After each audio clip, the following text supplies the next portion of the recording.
Welcome home to USA Global TV and Radio, a place where dreams take flight, with authentic storytelling, diverse perspectives and meaningful conversations, where global stories unite and bridges are built beyond all borders. Discover world-class education, entertainment, hope and inspiration. Together, we're building bridges worldwide. Subscribe to our channel, USA Global TV. Download our app, USA Global TV. Be our guest or join our team. Visit usaglobaltv.com. Thanks to our founder and executive producer, Dr. Jacalyn KERBECK. Music score by Yeffy Tang from Cloud Road Music.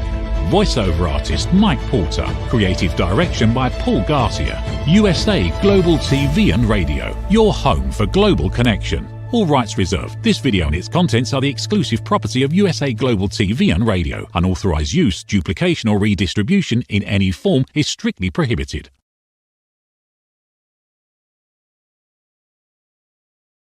Welcome to Judgment, the Hidden Sin.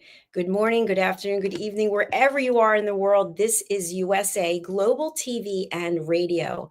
I'm Dr. Jacalyn KERBECK, and it's my absolute pleasure to be here for another special episode of this program.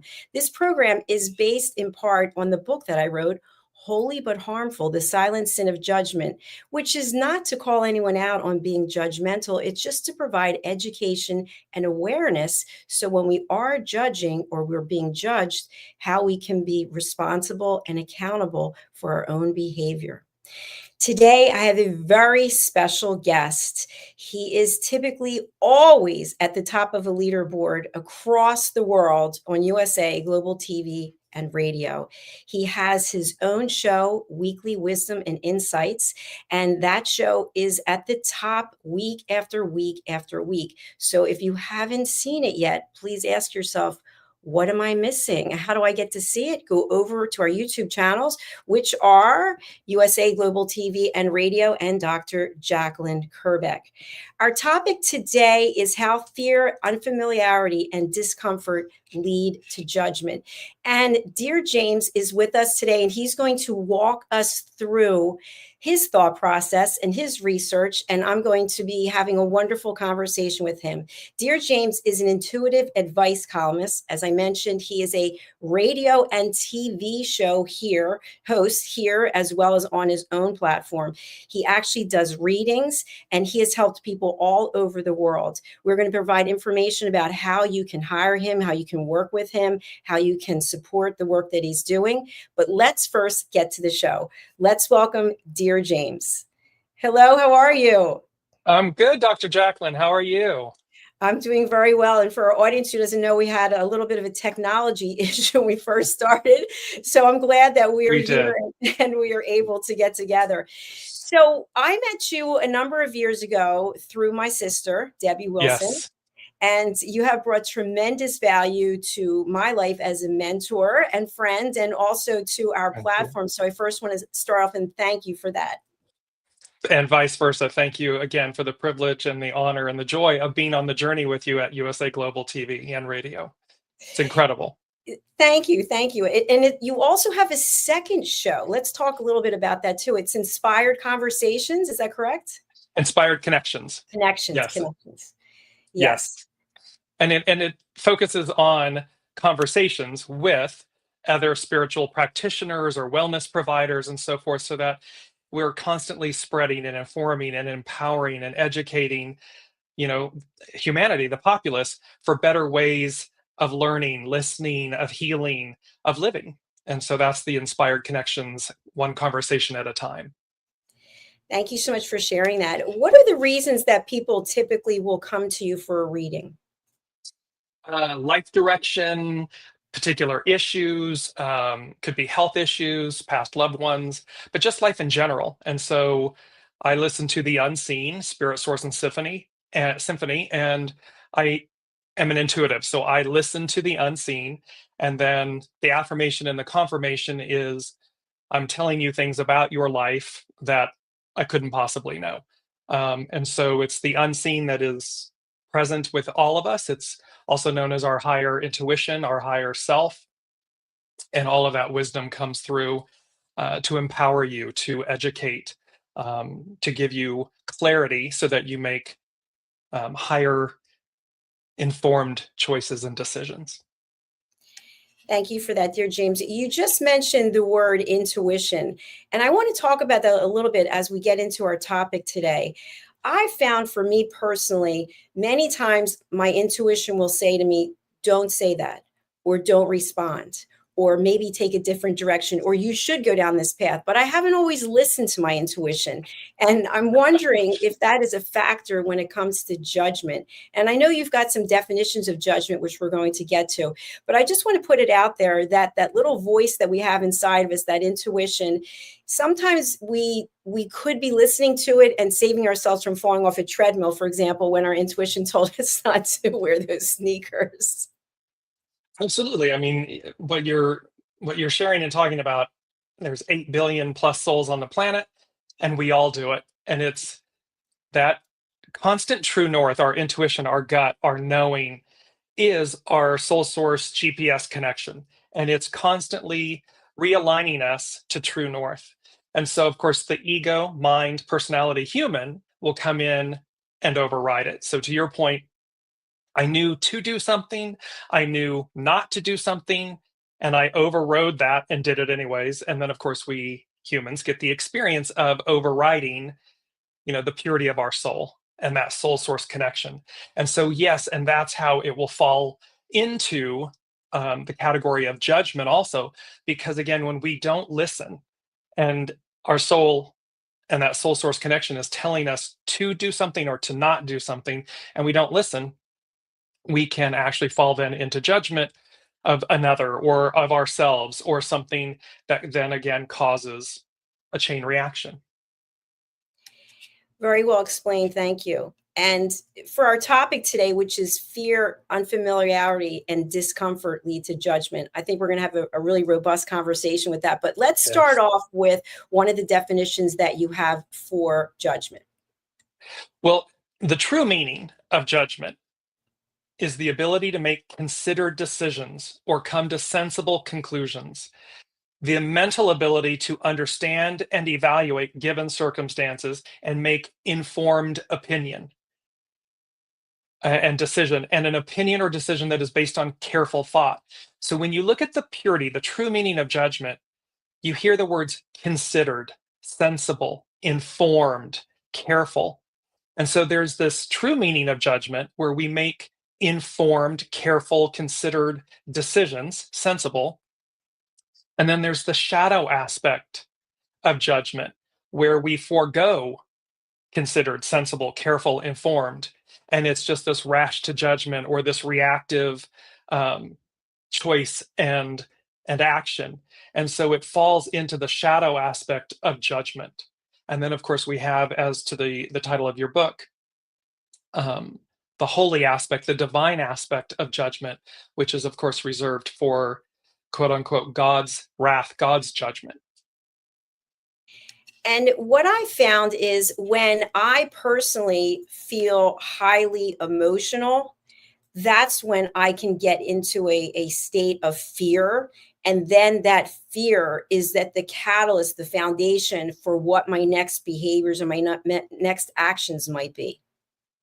Right. Well, and because exactly when we're in the shadow aspect of fear, pardon me, of judgment, it's because of fear, unfamiliarity, and discomfort that's driving that forward. So now we're in the shadow aspect of judgment instead of the purity of it. And so any one emotion can trigger it. The discomfort of something, the unfamiliarity of something, the fear of something will trigger us to fall into the shadow aspect of judgment instead of the purity of judgment. And when we think of this shadow aspect of judgment, would that include what I'm going to call passive aggressive comments? You look great for your age. You look great today. Any number of these things. Absolutely, because those statements are acts of judgment. Someone is in essence giving you a passive aggressive or backhanded air quotes compliment, and yet within that compliment, backhanded compliment is judgment because they've put a qualifier, a limiter on that statement, which invokes or if you're watching, if you're paying attention, it says, you have a judgment about age or gender or what somebody should be doing. And so that judgment is coming through in the backhanded compliment. So, for anybody out there who's watching or listening, we are not lecturing. We are merely No. providing education and awareness so we can all think about our own behavior. And I like to think of things in three questions. Is it kind? Is it necessary? Is it true? So before making a comment, maybe think of those three things, and maybe you won't make the comment, or maybe you'll make the comment in a different way. The other thing I think about judgment when we think about discomfort, for example, is when people decide to give opinions about things and no one asked for it. And the opinion typically is laced with judgment because one person thinks they can do something better than another person, or one person thinks they're trying to help someone. When I was your age, or you'd be nothing without me. What are your thoughts?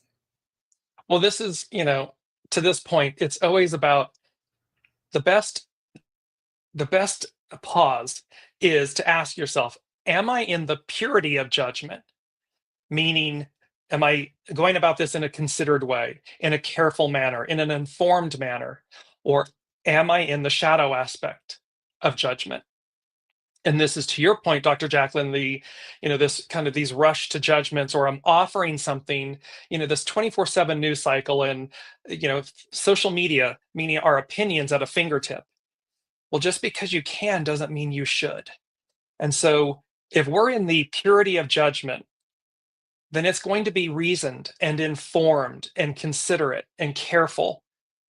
If we're not, then we're going to be in the shadow aspect, and it's going to be some form of, fear, discomfort, unfamiliarity, and thus my opinion is my judgment. I'm just spewing it out as you see me, virtual heaving here.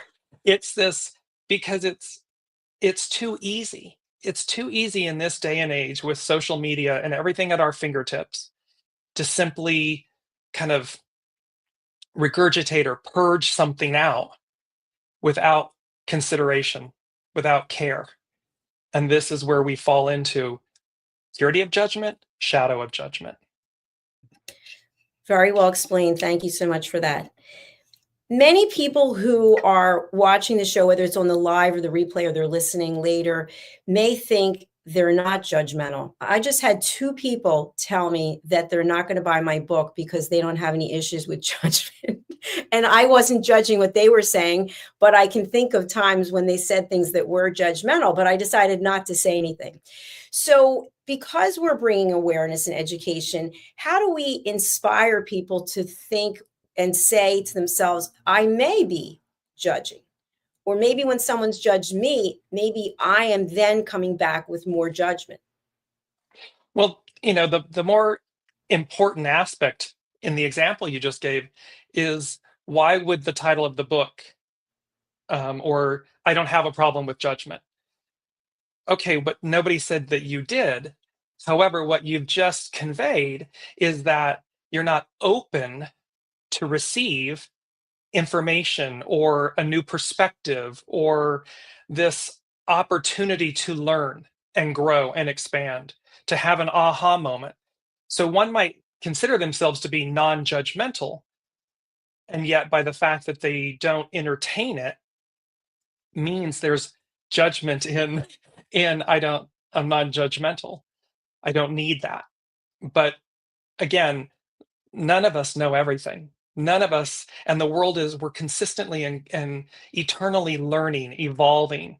And that requires a willingness to engage, a willingness to see beyond what we might know of ourselves, of others.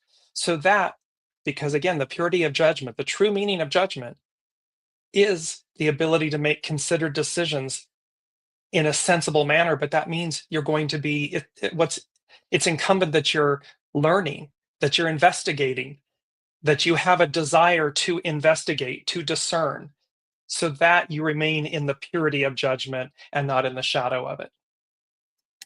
Dear James, thank you for that. What's coming up for me is love to watch children. In fact, I was just at the gym and there were these two little kids on the treadmill, and it just the curiosity that they have, the wonder, there's no fear. The one child, he was not even tall enough really to see over the thing, and he put it on 5.0. And I said to the parents, and I started getting afraid for him, but he had no fear.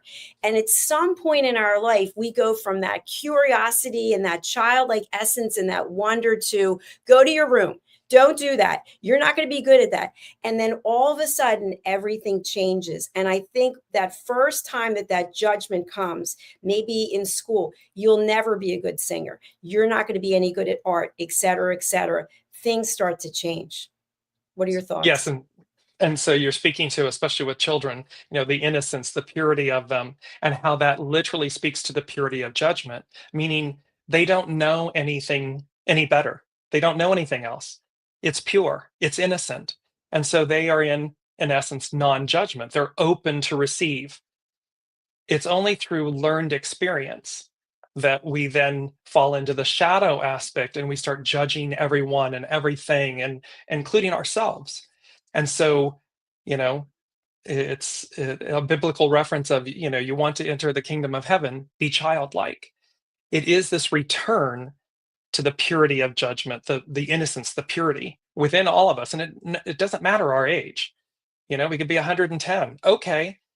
It's a choice of, are we in the purity of life, of judgment, of discernment and care and consideration, or are we exercising its shadow aspects? So is what you're saying really coming down to it's based on your motives, a person's intention? It's based on the purity of your intentions or not, your motivations, um, but again, and your mindset.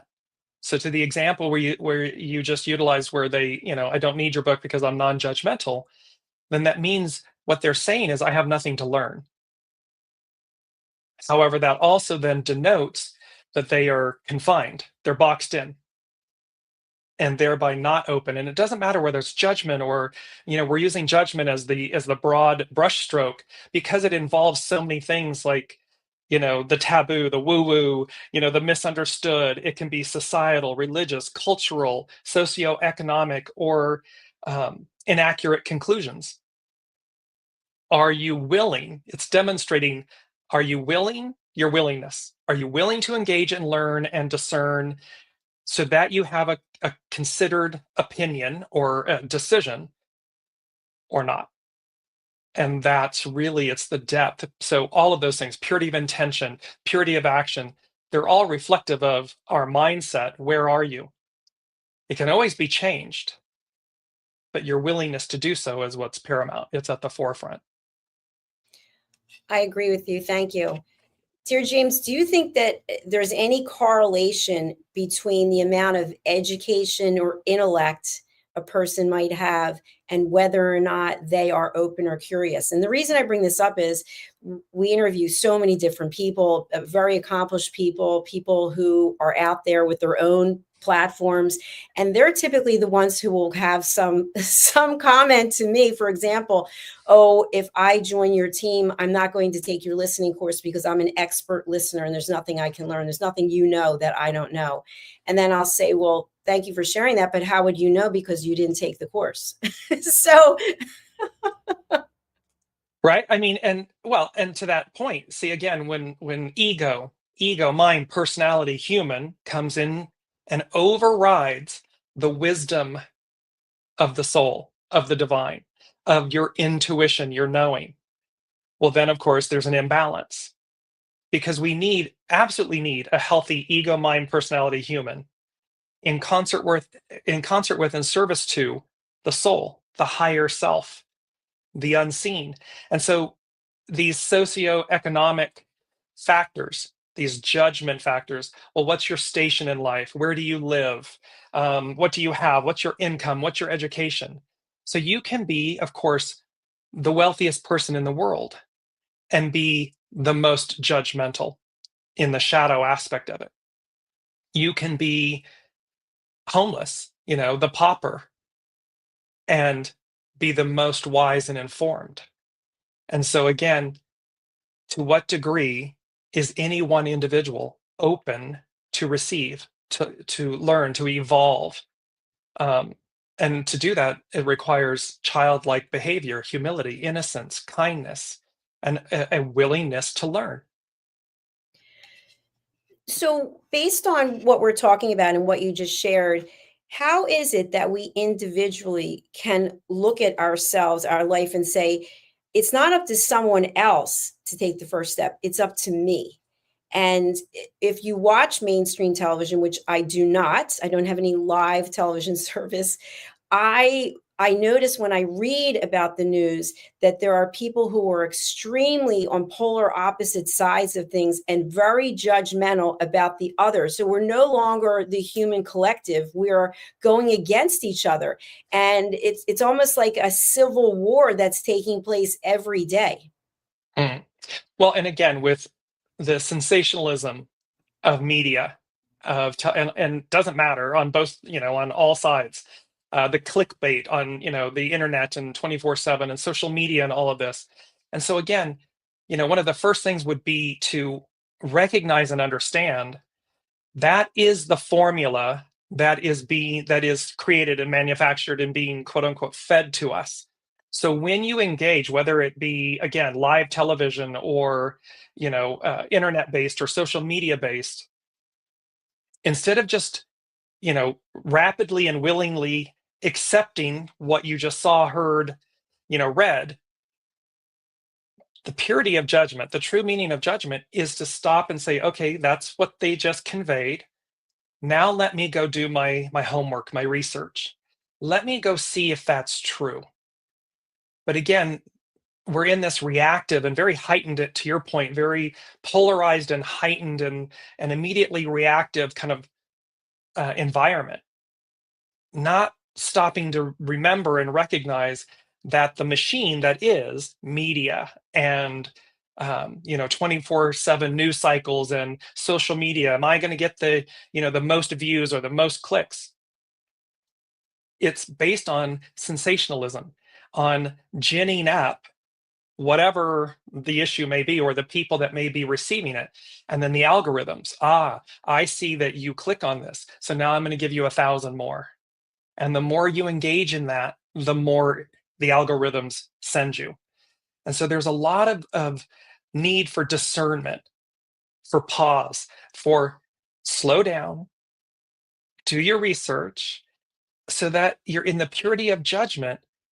And that will offer considered, informed, careful, considerate type responses. Or to your point, earlier in the show, or no response. There's no need to engage or recognize where people are.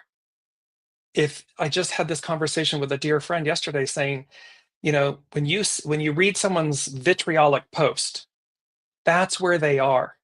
They're not open to receive. They're not interested in a counter opinion or a reasoned opinion. Most times they're kind of hell-bent in their corner, and that's where they are. So to engage that energy just simply amplifies it, magnifies it. Better choice would be to go and create your own post that may counter that in a pure, considered, reasoned way, as opposed to engaging on the one that's in the shadow aspect of it. So it's good for us to pause and reflect and do our own research. And Yes. with the availability of artificial intelligence on all these different platforms, that's one of the differences between a human and a robot. We have the ability to think through things and make informed decisions. And part of the reason that I wrote the book, Holy But Harmful, was because I felt I was challenged by someone who told me that God didn't know me or love me because I stopped going to church. And I thought, is that true? Let me do some research. So I started interviewing people in the clergy. I started interviewing peace ambassadors, people who are intuitives, and I wrote the book. And I based the book on neuroscience and Maslow's hierarchy of needs, et cetera. But instead of going back to the person and saying, well, how about, just starting something else, I decided to look into it and I wrote a book about it. And see, this is where the catalyst of the shadow of judgment may be an irritation, can cause harm.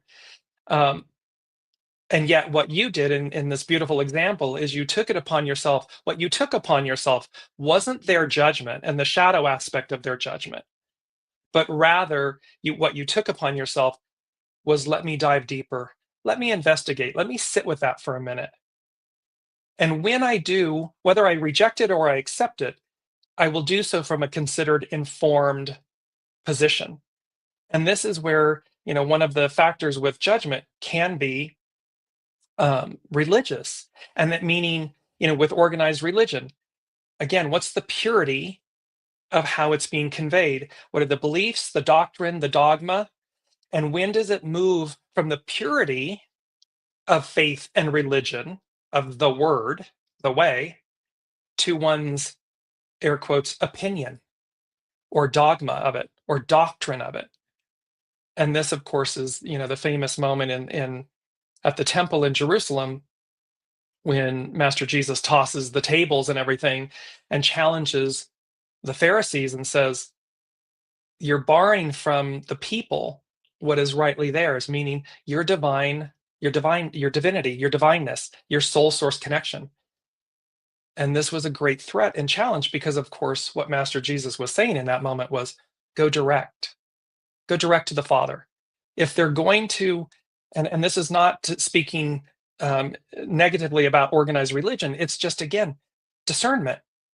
It's about considered discernment and investigation and so forth. Because, again, why would somebody say to another, God doesn't love you? That's not, if anything, Master Jesus and religion, the Bible says God, Master Jesus, loves everyone. It's very clear in the New Testament. So again, one can see how that may have fallen into the shadow aspects of judgment. Absolutely. Thank you. I appreciate your comments on that.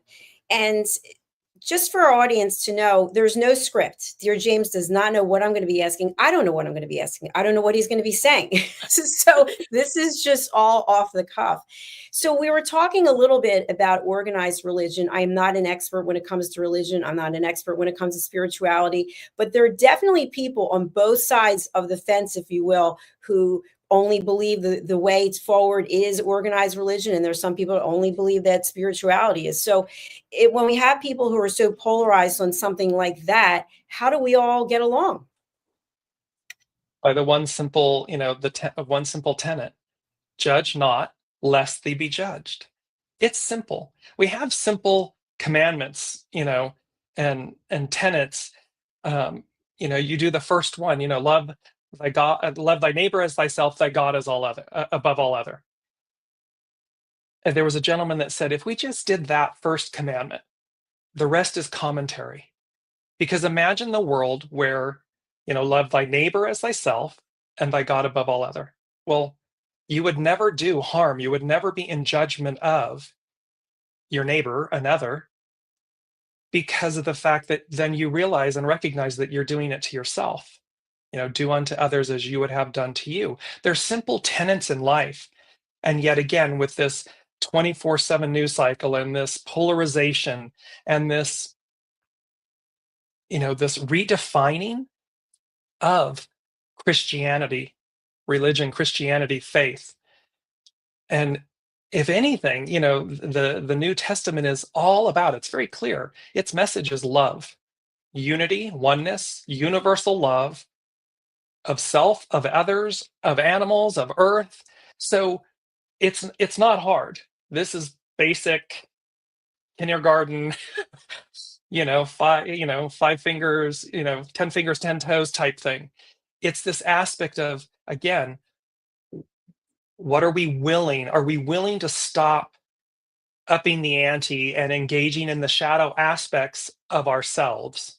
Because that's what we're doing, the shadow aspects of judgment. When we're doing that, that's easier than stopping and saying, let me investigate to your point of what you did. Let me stop. I heard you. Okay, now I'm going to go and investigate for myself. I'm going to go investigate me.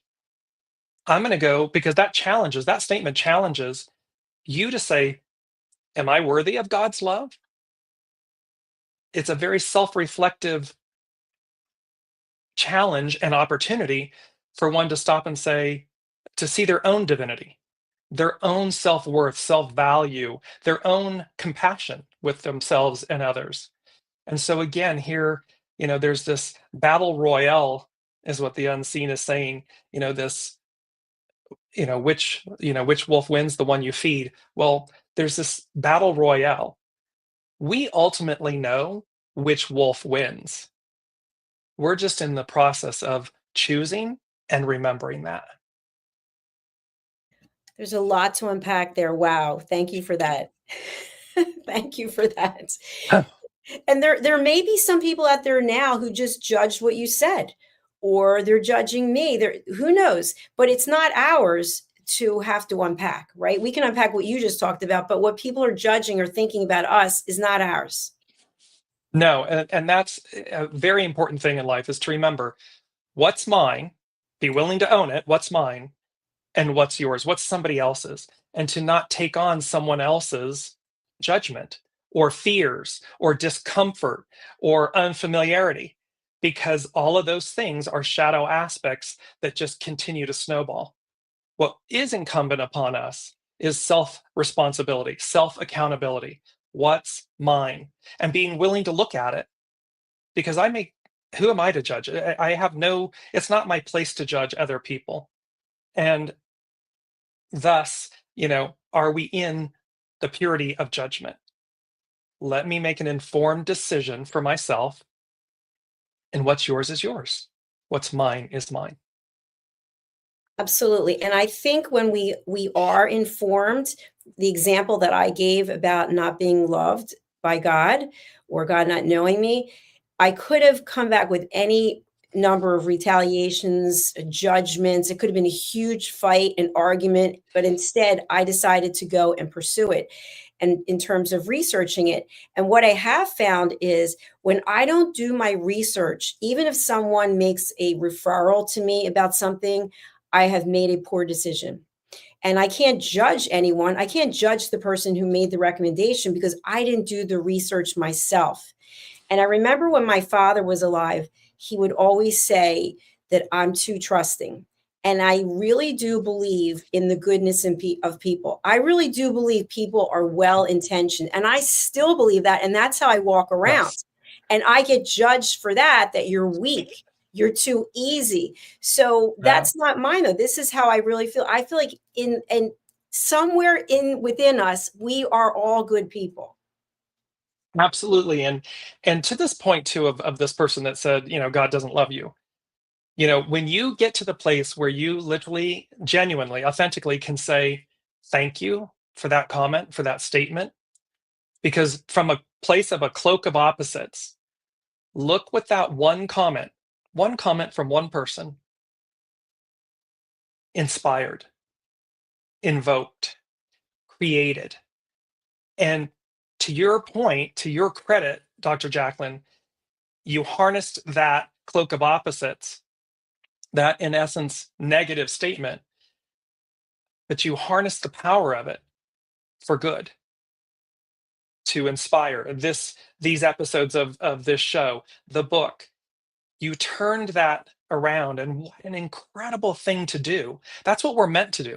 Because the point of this, when you can say thank you to the person that did that, or even if it's just silently, it's the fact that you're recognizing in that moment that they showed up and played their divine role. On a soul level, they played their role that would inspire, in a cloak of opposites, would inspire you to dive deeper, to look at yourself, and then take that and say, now what am I to do with this newfound wisdom?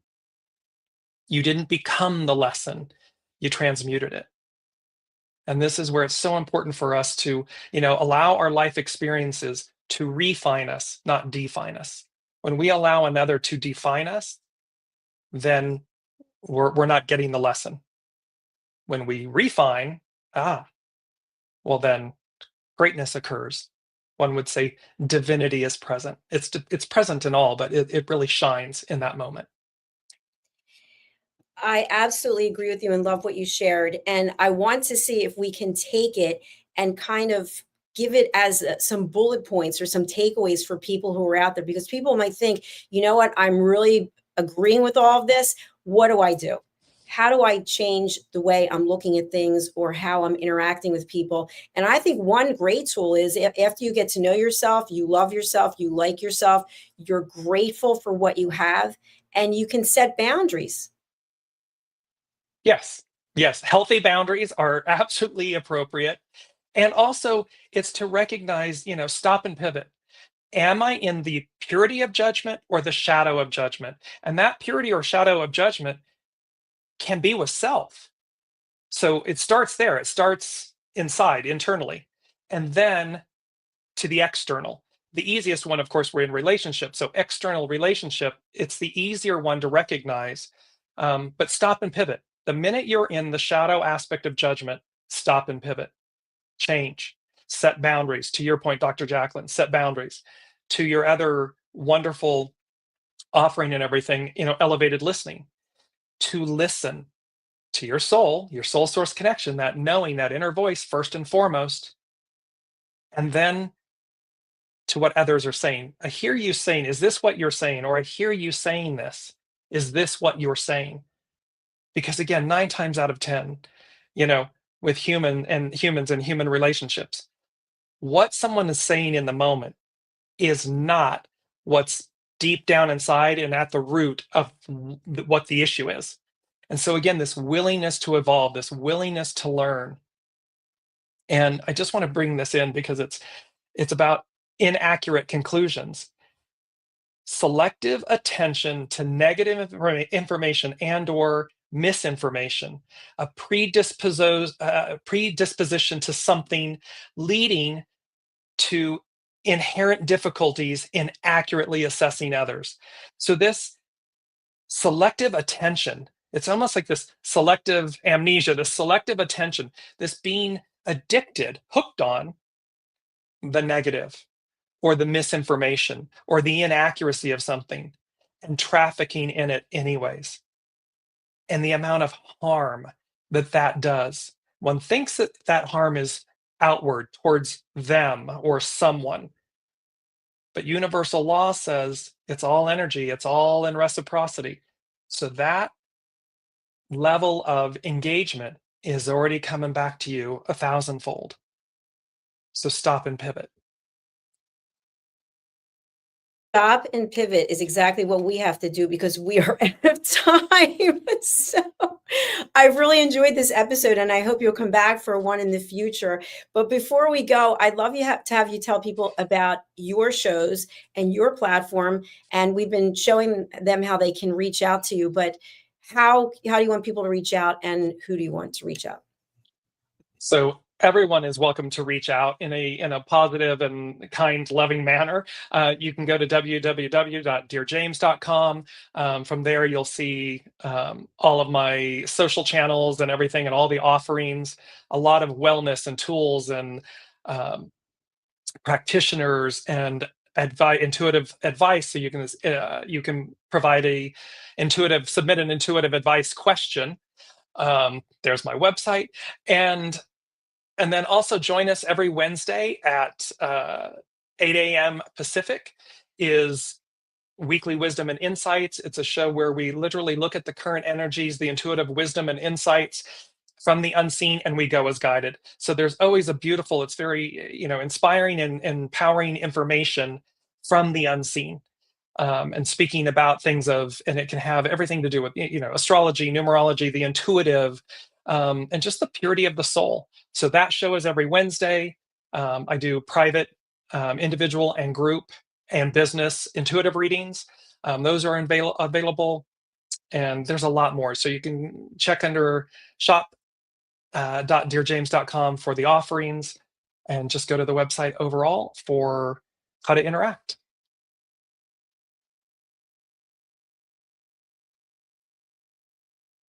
Thank you very much, dear James. It was an absolute pleasure and honor to be here with you today. So please go in peace, and I look forward to connecting with you again soon. And you as well, Dr. Jacalyn. Thank you for the beautiful opportunity. Thank you. Bye for now.